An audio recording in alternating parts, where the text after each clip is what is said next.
Hello, I'm Glyn Mottershead, the professional tutor in online journalism at the Centre for Journalism, part of the School of Journalism, Media and Cultural Studies at Cardiff University. As part of our online lecture series for the professional postgraduate diploma, we're joined by Joanna Geary, the communities editor from The Times. Morning, Jo. Hello. Hi. Just want to pick up on one of the points that you raised in the lecture. You were sort of talking about traditional journalism models and how they're currently changing. One of the things I thought was quite interesting, you were saying about the journalist's role in engaging with the community. If I quote you sort of semi-accurately, you said that readers aren't another department's issue. It's not down to customer service departments or advertising or marketing to engage with the community.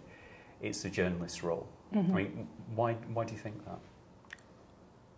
I think it's the idea of journalism without readers is a frankly odd one.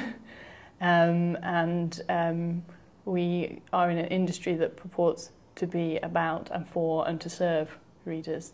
So to keep them at arm's length, to not understand their needs, what they care about, how they're reacting to what we do, and also then being able to in turn react to the sort of feedback they give is like losing one of the most important resources we have. So I think it's utter. It's a very, very sad thing that we've become quite so cut off from readers within our industries, I think, over the years as departments have grown.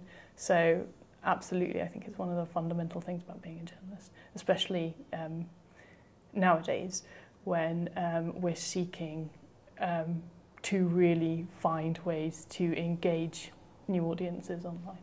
Okay. I mean, bearing that in mind, what kind of advice, what would be your top 3 tips for a young journalist starting out now? Gosh, okay. Well, if we're talking about someone who's got a specific project in mind, well, to be honest, everyone who wants to demonstrate that their ability to be a journalist should, if they haven't been given a specific project, find one. Yeah. Find something that they're passionate about, or find an area which they live in that they care about, or something like that. And they need to show that they understand the tools that they have online to engage people both online and off it, because the tools online can do both, and that's what's really fantastic about them.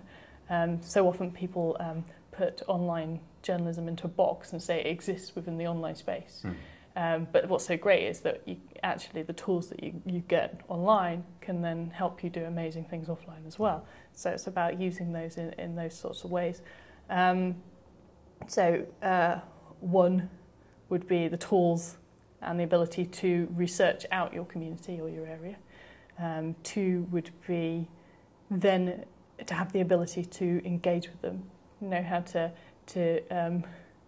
be a decent human being online, and a helpful human being online, whether that be through commenting or through providing useful links or information, and just generally being a useful part of the community.